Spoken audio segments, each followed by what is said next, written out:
मेरे प्यारे स्टूडेंट, आपका रमेश केसवानी की इस चैनल में स्वागत है। तो चलिए, क्लास 12 के वो प्यारे बच्चे जिनकी इंग्लिश चैप्टर है, आज उसका पहला अध्ययन हम करेंगे। पहला चैप्टर का पढ़ेंगे द लास्ट लेसन, और इसके लेखक हैं अल्फोंजे डोरे। तो ये पहला चैप्टर हम पढ़ेंगे इंग्लिश प्रोज का। आप कहीं से भी अध्ययन कर रहे हैं, ये चैप्टर आपके लिए बहुत इंपॉर्टेंट है। तो ये लेसन में हम देखेंगे, पार्ट का नाम हमारा शुरुआत हो रहा है द लास्ट लेसन, पहला लेसन, और नाम लास्ट लेसन का। अब इस कहानी में बताया क्या गया है ये देखेंगे स्पेशली, और ये लिखी गई है अल्फोंजो डोरेट के द्वारा। ये लेसन लिखा गया है।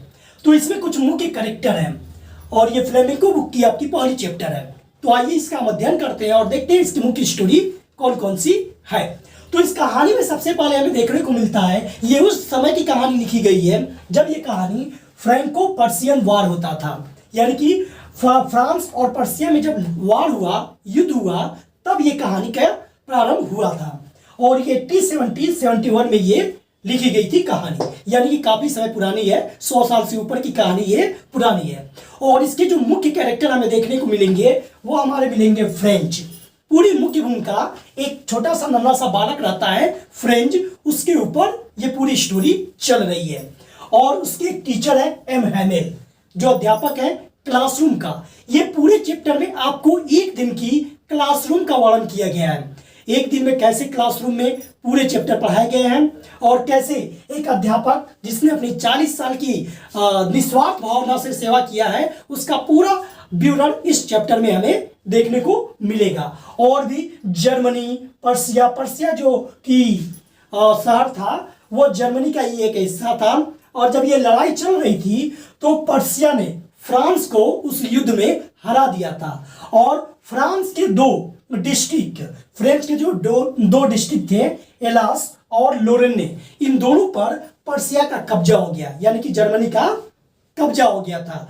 और इनमें आदेश, बर्लिन से आदेश आ गया था कि अब ये इन दोनों शहरों में फ्रांस भाषा नहीं पढ़ाई जाएगी, उसके जगह पे पर्शियन लैंग्वेज पढ़ाया जाएगा। यानी कि अब वो दोनों डिस्ट्रिक्ट आपके कैप्चर हो चुके थे, और वहां पे अब फ्रांस का कोई आधिपत्य नहीं था। तो यही कहानी है। जब वहां पे पर्शियन सैनिक मार्च करते हैं, घूमते हैं, तो अध्यापक बताते हैं कि एक दिन का मेरा समय मिला हुआ है और कल मैं यहां से चला जाऊंगा। उसी एक दिन का पूरा विवरण वो इस क्लासरूम में, जो फ्रेंच रहता है, जिसे स्कूल से नफरत होती है, स्कूल जाना नहीं चाहता, उसी का वर्णन करके उसकी टॉकिंग और एम हैमेल की बातचीत का जिक्र इस लेसन में किया गया है और उसी में दिखाया गया है। तो चलिए इस कहानी को हम शुरुआत करते हैं और देखते हैं। तो जैसा कि आप सभी के पास ये बुक होगा, इस बुक में लाइन टू लाइन हम पढ़ेंगे और इसका आंसर करते हम बताते चले जाएंगे। तो टेक्स्ट है, कहानी की शुरुआत में कहा जाता है, I started for school very late that morning and was in great dread of scolding, especially because M. Hamel had said that he would question us on participle, and I did not know the first word about them. For a moment, I thought of running away and spending the day out of doors. It was so warm, so bright. The birds were chirping at the edge of the woods, and in the open field back of the sawmill, the Persian soldiers were drilling. It was all much more tempting than the rule for participle, but I had the strength to resist and hurried off to school. पहले paragraph में आपसे कहा गया कि जो French होता है वो बताता है कि मैं स्कूल जाने के लिए बिल्कुल तैयार था और मैं निकल पड़ा स्कूल के लिए, लेकिन वो बताता है कि स्कूल में मेरे अध्यापक ने, एम हैमेल ने, मुझसे पार्टिसिपल के कुछ प्रश्न पूछने के लिए कहा था, इसलिए वो स्कूल जाने से डर रहा है। सुबह सुबह जब निकलता है तो सोचता है कि मैंने पार्टिसिपल के तो रूल याद नहीं किए हैं, और मेरे अध्यापक एम हैमेल जब मुझसे पूछेंगे तो मुझे डांट पड़ेगी। तो डांट और डर के भय से वो नहीं जाना चाहता है। रास्ते में उसका मन बदलता है, सोचता है कहीं इधर उधर मैं चला जाऊं। पर्शियन सैनिक मार्च कर रहे होते हैं, उसके बाद दिखाया गया है कि जंगल के किनारे पक्षियां चहचहा रही होती हैं, और फील्ड में शामिल पर्शियन सैनिक मार्च करते हैं। फिर भी वो दृढ़ निश्चय होता है और उसके लिए चल पड़ता है। ये आपके पहले पैराग्राफ में दिखाया गया है। पैराग्राफ नंबर 2 आपका आता है, when I pass the town hall there was a crowd in front of the bulletin board. Town hall का जिक्र किया गया है और बताता है कि जब मैं पहुंचता हूं तो वो वहां पे बुलेटिन बोर्ड होता है, स्कूल के कैंपस के पास थोड़ा सा पहुंच जाता है तो बुलेटिन बोर्ड पे एक नोटिस चिपकी रहती है जहां से अच्छे बुरे की इसके पास हमेशा खबर आया करती थी। For the last 2 years, all our bad news had come from there. 2 सालों से वहां से वो बताता है कि हमारे लिए दुखद सूचनाएं मिलती थी। The lost battles, युद्धों का खो जाना, the draft, the order of the commanding officer, and I thought to myself, without stopping, what can be the matter now? कहता है मुझे वहां रुकने की जरूरत नहीं है, बुलेटिन बोर्ड पे क्या लिखा है मुझे कुछ देखना नहीं है, और ये सोचे कि कुछ भी हो मैं आगे बढ़ चलता हूं। और जब वो आगे बढ़ता है then as I hurried by as fast as I could go, वो जितना तेजी से हो सकता था आगे बढ़ता है द ब्लैक स्मिथ वॉचर, और तब उसकी मुलाकात एक ब्लैक स्मिथ वॉचर से होती है। वो एक लोहार होता है, वो उससे कहता है who was there with his apprentice, blacksmith जो अपने प्रशिक्षकों के साथ वहीं पे खड़ा था। Reading the bulletin car after me, don't go fast bub, you shall get to your school in plenty of time.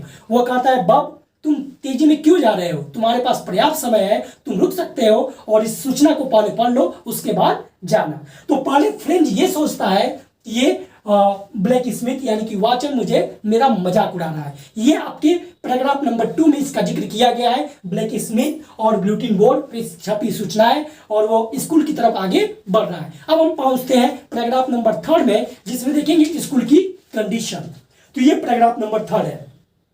I thought he was making fun of me and reached M. Hamill's little garden all about our breath। वो बताता है कि मैं यही सोच रहा था कि ये वॉचर मेरा मजाक उड़ा रहा है, और भागते भागते मैं एम हैमिल की जो कि उस क्लासरूम के बाहर छोटा सा गार्डन था वहां पहुंच जाता है फ्रेंच वो लड़का, और आगे बढ़ता है यूजली अक्सर when school begin there was a great bustle which could be heard out on the street. आगे बताता है कि जब स्कूल सामान्य तौर पे खुला रहता था तो काफी हस्टल बस्टल यानी कि भाग दौड़ हुआ करती थी, लेकिन उस दिन बिल्कुल शांत था स्कूल का माहौल, एकदम शांत, ना कोई शोरगुल गली में सुनाई दे रही थी, ना कुछ और भी आवाजें आ रही थी, जैसे ऐसे लग रहा था जैसे कि यहाँ पे पिन ड्रॉप साइलेंट पड़ा हो और संडे का छुट्टी का दिन है। ये पैराग्राफ नंबर 3 में बताया गया है स्कूल की कंडीशन कि स्कूल कितनी शांत दिखाई दे रही थी। जैसे ये पैराग्राफ में आप देख रहे हैं, when school begin there was a great bustle which could be heard out in the street, the opening and closing of desks, lesson repeated in unison, very loud, without our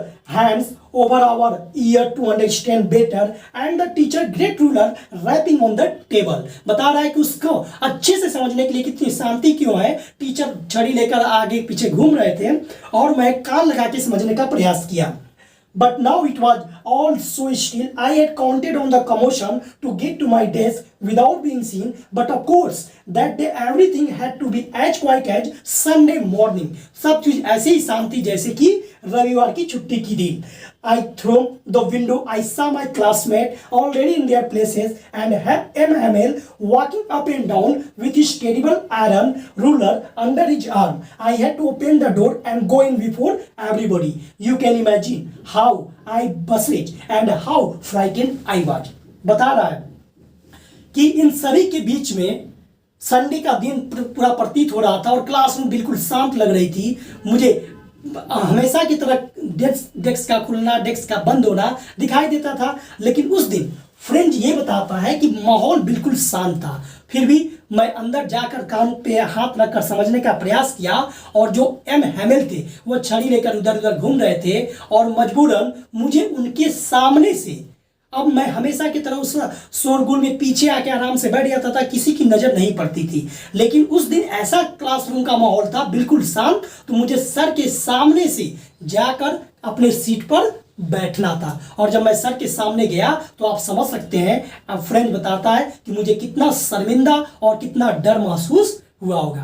तो ये जिक्र किया गया है स्पेशली पैराग्राफ नंबर 3 में, ये बातें आपको बताई गई है। अब जब वो स्कूल में प्रवेश कर जाता है उसके बाद टीचर का क्या रिएक्शन होता है वो पैराग्राफ नंबर हम 4 में देखेंगे। पैराग्राफ नंबर 4 में हमारा बताया जाता है बट नथिंग हैपेंड, जैसा कि फ्रेंड सोच रहा था उसके एम हैमिल अध्यापक ने ऐसा कुछ भी नहीं किया। MML Sami and said very kindly, उसके अध्यापक उसे देखते हैं और बहुत प्यार से कहते हैं, go to your place quickly, जाओ और अपनी जगह पर बैठ जाओ। Little friend we were beginning without you, मैं तुम्हारे बगैर ही शुरू करने वाला था। I jump over the bench and set down at my desk, French कहता है मैं गया अपने डेस्क पर बैठ गया। नॉट टिल देन, तब तक, when I had got a little over my fright, उसका डर भी जा चुका था। Did I see that our teacher had on his beautiful green coat, अब जब वो उस दिन देखता है तो अपने अध्यापक का हुलिया देखता है कि वो कैसे कैसे कपड़े पहने हुए हैं। तो उसके अध्यापक यानी कि एमएमएल बहुत ही शानदार कपड़े पहने होते हैं, ब्यूटीफुल ग्रीन कोट होता है, हिज फ्रिल्स शर्ट होता है and the little black silk cap होता है, और इसमें टोपी होती है काले रंग की, आल एम्ब्रॉयडर्ड, जिस पे कढ़ाई करी होती है, that he never was expect on inspection and prized है। और इस प्रकार का हुलिया, इस प्रकार के शर्ट उसके अध्यापक तब पहनते थे जब वो किसी निरीक्षण में जांच पड़ताल पे कहीं जाया करते थे, इंस्पेक्शन डे के दिन। और क्या दिखता है क्लास में, Beside the whole school seemed so strange and solemn, इसके अलावा उनकी हुलिया के अलावा पूरा स्कूल बिल्कुल सोलेमन एंड स्ट्रेंज दिखाई दे रहा था, गंभीर। But the things that surprised me most was to see on the back benches that were always empty, the village people sitting quietly like ourselves, old Hauser with his three-cornered hat, the former mayor, the former postmaster, and several other. Beside, everybody looked sad, and Hauser had brought an old primer thumb at the edge, and he held it open on each knee with his great spectacles laying across the pages. आगे बताता है, जब मैं चला गया और sir को देखा, वो इतने अच्छे कपड़े पहने हुए थे, और कहता है कि मुझे इसके अलावा सबसे ज्यादा जो बात मुझे आकर्षित की वो ये थी कि जहां मैं बैठता था पीछे के बेंचों पे अक्सर वो खाली पड़ा रहता था, लेकिन उस दिन, लास्ट दिन, जिस दिन वो अध्यापक उसके चले जाएंगे, उस दिन वो देखता है गांव के सभी लोग बैठे हुए हैं, कई सारे लोग आए हैं, उसमें पुराना, हाँ, ये विलेज पीपुल थे, ओल्ड हाउजर रहता है अपनी किताबें लेकर, फार्मर मेयर रहता है, फार्मर पोस्ट मास्टर रहता है, और ये सभी लोग आके उसके लास्ट बेंच पे पीछे बैठे रहते हैं, उनका वो जिक्र करता है। जो हाउजर रहता है ये एक किताब लेकर आया रहता है, उस पे किताब पर अपने चश्मे को रख देता है और किताब के पन्ने पर उसके अंगूठे से पढ़ते पढ़ते फट गई होती है।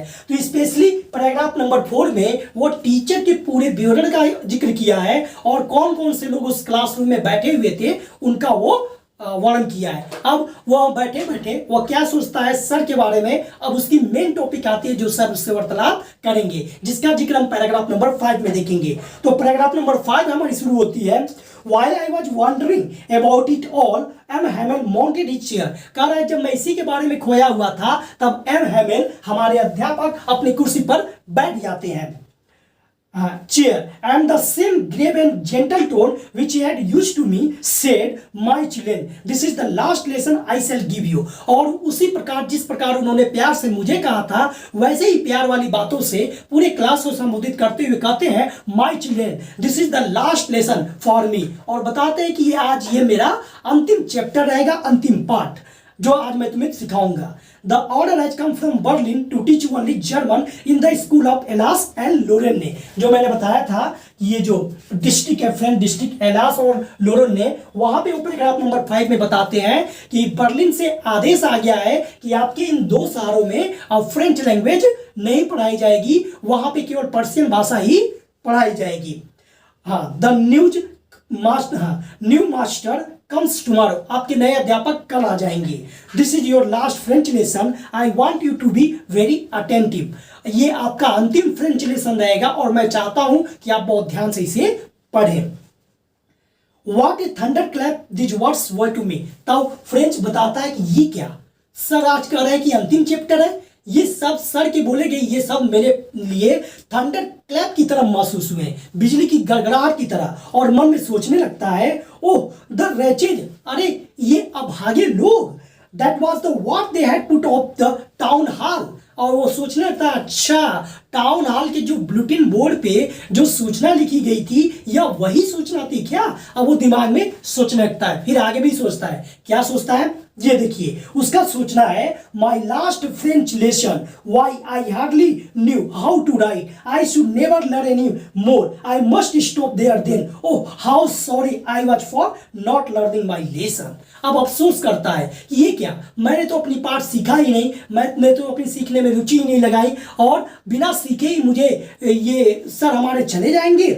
और वो बता रहा है कि मैंने अपना ज़्यादा समय पाठ सीखने के बजाय फॉर सीकिंग बर्ड्स पक्षियों के पीछे भागता रहा, एक्स उनके अंडे इकट्ठे करने में, गोइंग सिबलिंग ऑन द सार बर्थ पर फिसलने लगा था।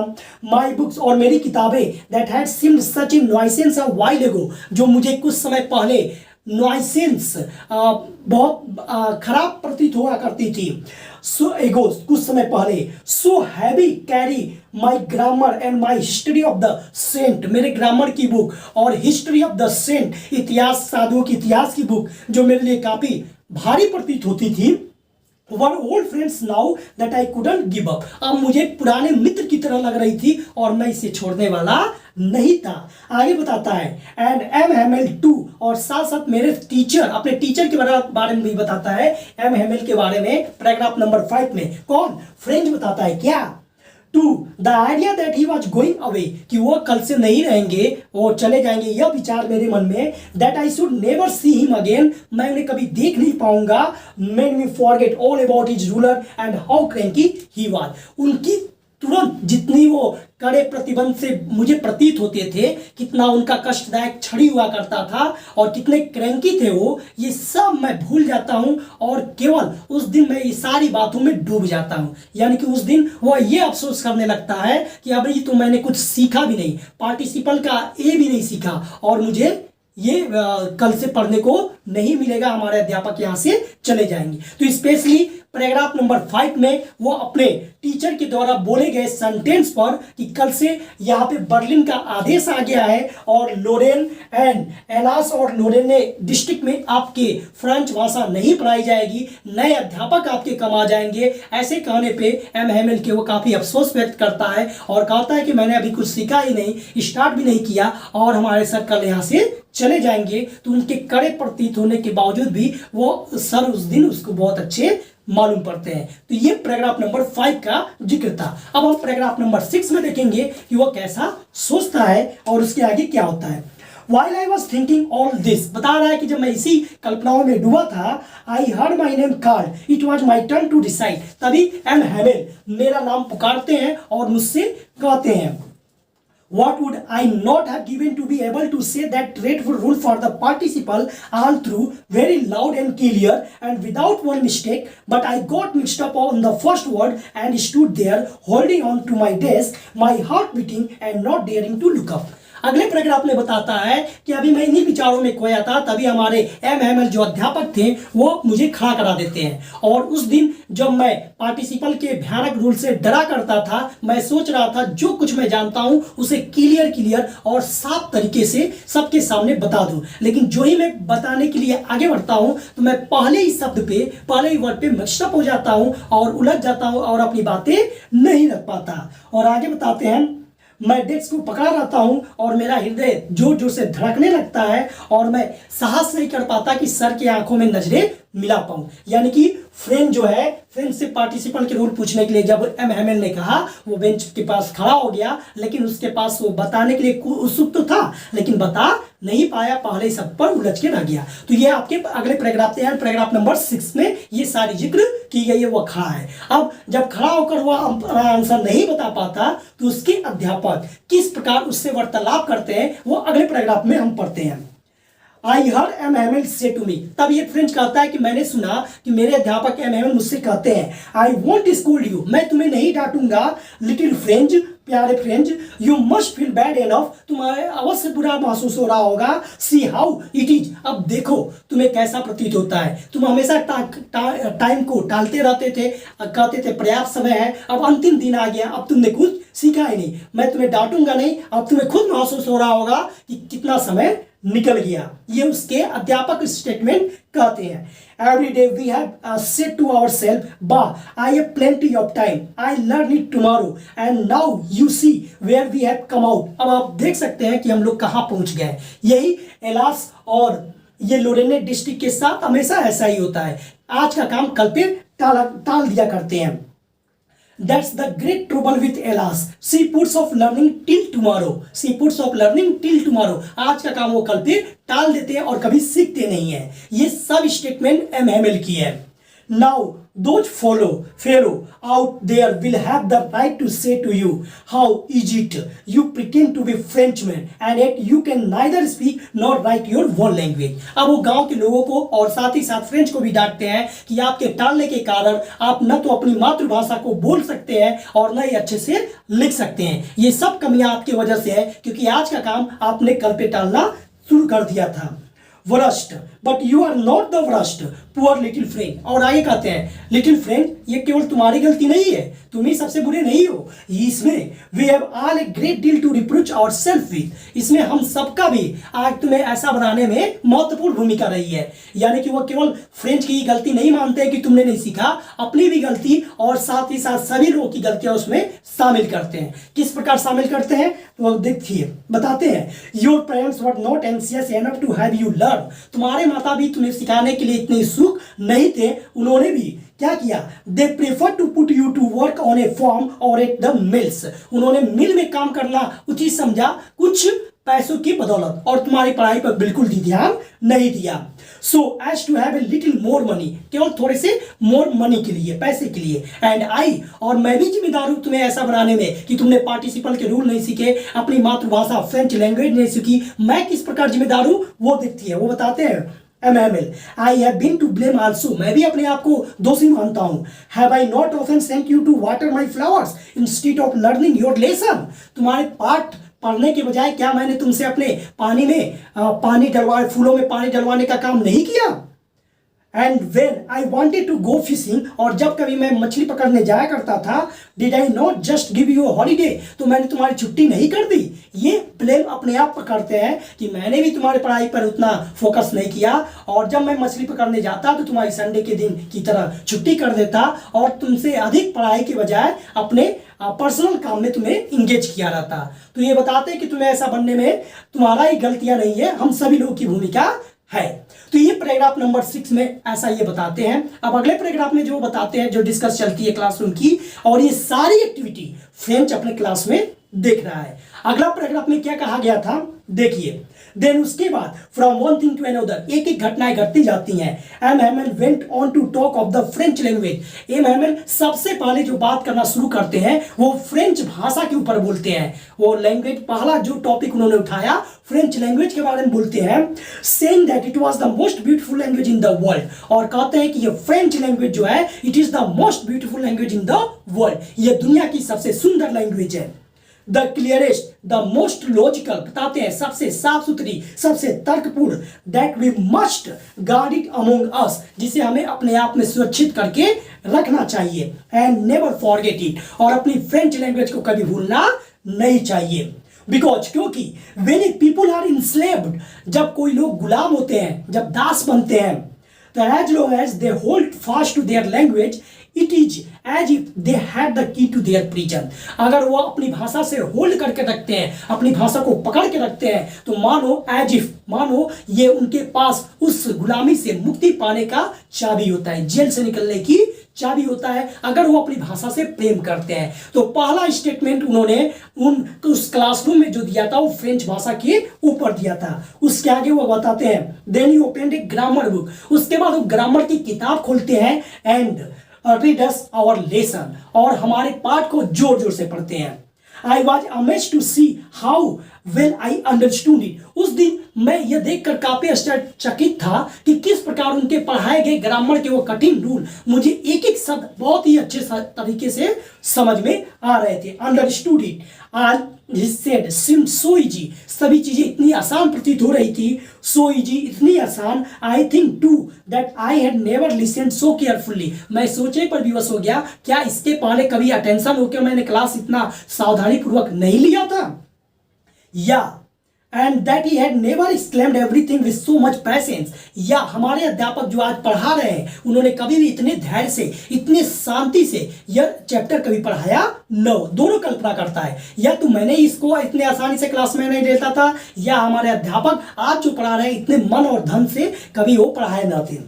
और आगे कहता है, it seemed almost as if the poor man wanted to give us all he knew before going away and to put it all into our heads at one stroke. आगे अपने अध्यापक को पुअर मैन संबोधित करते हुए French बताता है, क्या आज अध्यापक जो हमारे पढ़ा रहे हैं सभी चीजें एक ही प्रहार में हमारे दिमाग में थोप देना चाहते हैं या डाल देना चाहते हैं, जो कुछ वो जानते हैं। तो ये सारी कंडीशन जिक्र होती है जब इस पैराग्राफ में हम लोगों ने देखा कि किस प्रकार एम हैमेल जो है उस टॉपिक के बारे में बताते हैं कि किन किन बातों को वो शुरुआत की है। पहले उन्होंने लेक्चर दिया फ्रेंच भाषा के ऊपर, फिर ग्रामर का टॉपिक उठाया और ग्रामर के रीड किए। अब इसके बाद वो कौन से टॉपिक उठाते हैं अगले पैराग्राफ में हम पढ़ेंगे। तो अगला पैराग्राफ हमारा है आफ्टर द ग्रामर। जब उन्होंने ग्रामर की टॉपिक कंप्लीट कर ली, we had lesson in writing, तब वो एमएमएल बच्चों से लेखनी का कार्य कराते हैं, राइटिंग का। दैट डे, और उस दिन MML had new copies for us. MML सभी बच्चों के लिए नई नई कॉपियां लाए रहते हैं, written in beautiful round hand, और उस पर खूब सुंदर सुंदर अपने हाथों से लिखे रहते हैं फ्रांस एलास, यानी कि एलास डिस्ट्रिक्ट और फ्रांस डिस्ट्रिक्ट का नाम। और ये सारी कापियां वो ग्रामर के बाद बच्चों को डिस्ट्रीब्यूट कर देते हैं। They looked like little flags floating everywhere in the school room, और ये कापियां ऐसे प्रतीत हो रही थी जैसे क्लासरूम में झंडे की तरह, छोटे छोटे झंडे की तरह लहराते हुए प्रतीत होती हों। Hung from the rod at the top of our desk, और डेस्क पे एक छड़ी के रूप में उसे टांग दिया गया हो। You ought to have seen how everyone set to work and how quiet it was. आप देख सकते थे कि किस प्रकार सभी बच्चे इसमें संलग्न थे। The only sound was the scratching of the pens over the paper। केवल उस क्लास में पिन ड्रॉप साइलेंट था, जो आवाजें सुनाई दे रही थी वो पेपर पे कलम के खुरचने की आवाज आ रही थी। Once some beetles flew in, but nobody paid any attention to them। और इसी बीच में उस क्लासरूम के साइलेंट माहौल में एक बीटल, यानी कि एक बीटल भौरा, बीटल को भौरा कहते हैं, भौरा उड़ता हुआ क्लासरूम में प्रवेश करता है, लेकिन किसी का भी अटेंशन उस भौरे की तरफ नहीं जाता। यहां तक कि not even the little ones, जो छोटे बच्चे थे जो कि अपने मछली पकड़ने के कार्य में व्यस्त थे, who work right on tracing their fish hooks as if the was friends too, वो भी इन पे ध्यान नहीं देते। छोटे बच्चों की भी ध्यान भंग नहीं होती है। और on the roof the pigeon could very low, और छत पे कबूतर अपना गुटर गु कर रहे थे। वो गुटर गु कबूतर ऐसे कर रहे थे। And I thought to my self, और मैंने भी सोचने लगा अपने मन में, will they make them sing in German even the pigeons, कि क्या आज के बाद जब यहाँ से फ्रेंच भाषा नहीं पढ़ाई जाएंगी तो छत पे बैठे हुए कबूतर क्या जर्मन भाषा में गीत गा रहे हैं। जब ये जर्मन के लोग यहाँ पर अपना, ये जो पर्सिया था जिसके आक्रमण से फ्रांस कैप्चर हो गया था, तो पर्सिया जर्मनी का ही हिस्सा था। तो वो सोच रहा है फ्रेंच, क्या कबूतर भी जर्मन भाषा में गीत गा रहे हैं। तो ये हमारे जो ग्रामर के टॉपिक के बाद जो लेसन चला उसके बारे में जिक्र किया गया कि एम हैमेल ने ग्रामर के बाद क्या क्या टॉपिक पढ़ाई थी। तो ग्रामर के बाद उन्होंने लेखनी का कार्य कराया, और लेखनी के कार्य के लिए उन्होंने स्वयं कॉपी लाया था और सारे क्लासरूम में बैठे हुए लोगों को डिस्ट्रीब्यूट किया था। अब अगला पैराग्राफ, 2-3 और पैराग्राफ है, उसके बाद हमारी ये चैप्टर पूरे अच्छे से समाप्त हो जाएगी। तो चलिए अगले पैराग्राफ को देखते हैं। Whenever I looked up from my writing, I saw, कह रहा है उस लेखनी के कार्य के बीच में जब मैं ऊपर उठाकर अपनी नजरें देखता हूं तो M Hamel sitting motionless in his chair, तो एम हैमेल को पाता हूं कि वो अपने कुर्सी पर मोशनलेस यानी कि गतिहीन होकर बिल्कुल शांत भाव में बैठे रहते हैं। And gazing first at one thing, और क्लासरूम में पड़े हुए हर एक चीज को बहुत ही बारीकी से गेज करते हैं, घूर कर देखना प्रारंभ कर देते हैं।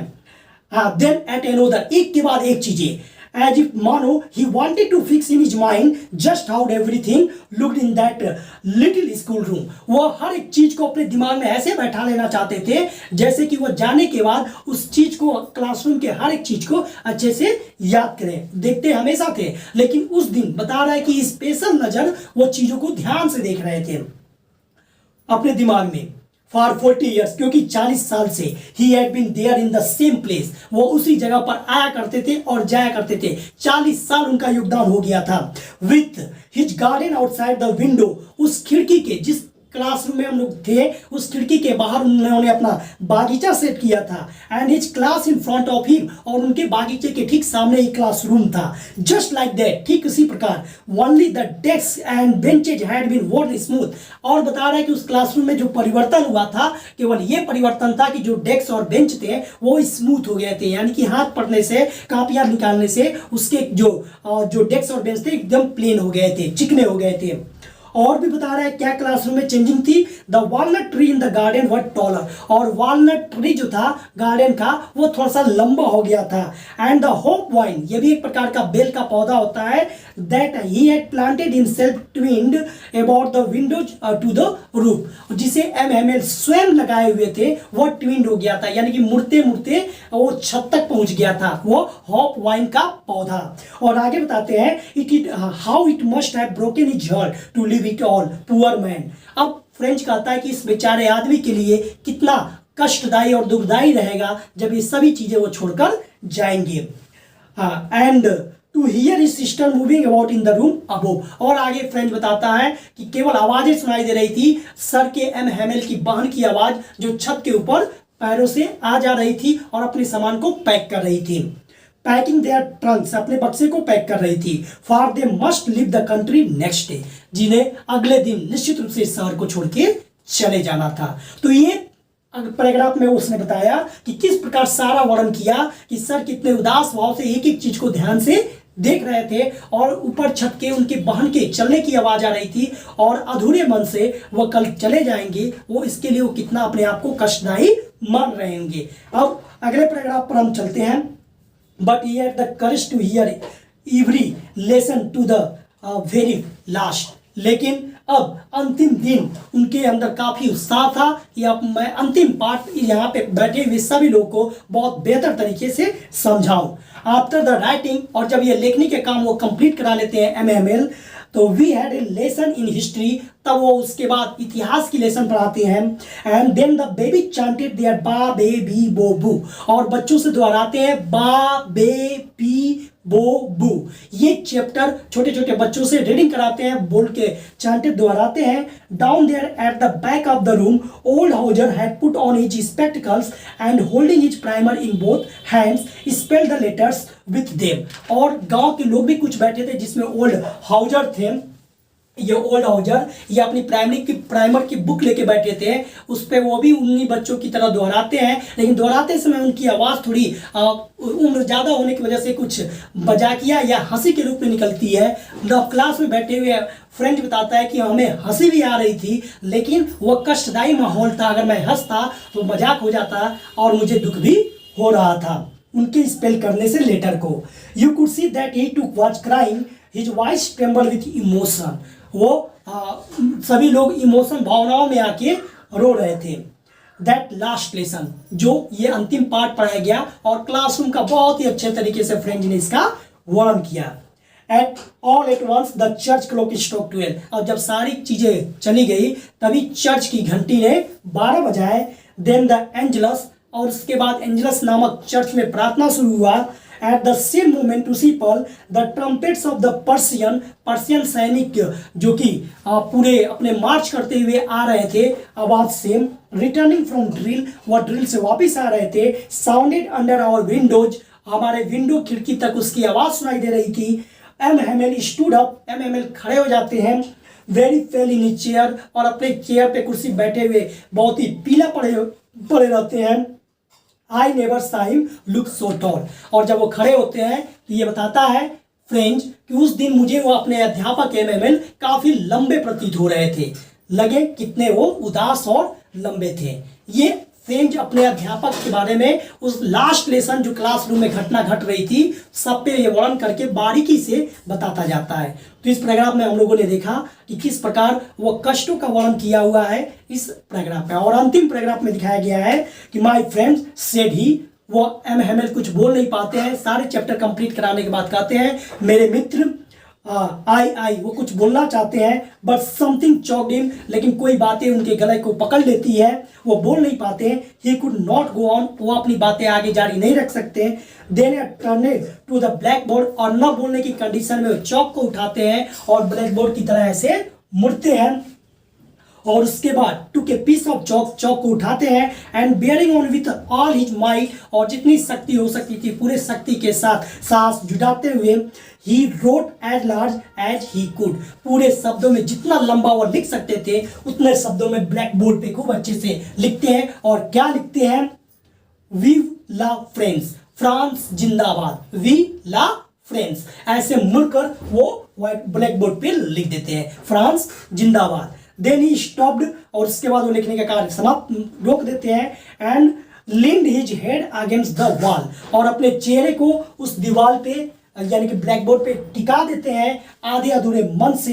एंड विदाउट ए वर्ड, और बिना कुछ शब्द बोले, he made a gesture to us with his hand, वह अपने हाथ से ही इस पे झुके हुए गेस्चर इशारा करते हुए कहते हैं कि जाओ अब आप लोग का क्लास पूरा हुआ, और देखते भी नहीं है बच्चों की तरफ, क्लासरूम की तरफ, और सबको जाने का हाथ से इशारा कर देते हैं। स्कूल इज डिसमिस्ड, और हाथ से बताते हैं कि स्कूल इज डिसमिस्ड, आपकी स्कूल अब खत्म हुई, यू मे गो, और आप घर जा सकते हैं। तो इस प्रकार मैंने इस पैराग्राफ में, इस वीडियो में आपके पूरे चैप्टर को इंग्लिश के पैराग्राफ के अनुसार समझाने का प्रयत्न किया। आप इस चैप्टर को एक बार जरूर पढ़ें ताकि आपकी इस चैप्टर से पूरी पकड़ अच्छे से हो सके, और परीक्षा में पूछे जाने वाले क्वेश्चन और आंसर का जो कि आपके पैराग्राफ से रिलेटेड होते हैं उसका सही और सटीक जवाब आप दे सकें। मेरे चैनल को अगर आप तक अभी सब्सक्राइब नहीं किए हैं तो सब्सक्राइब कर दें। मिलेंगे नेक्स्ट टॉपिक के साथ, नए टॉपिक में, तब तक के लिए जय हिंद।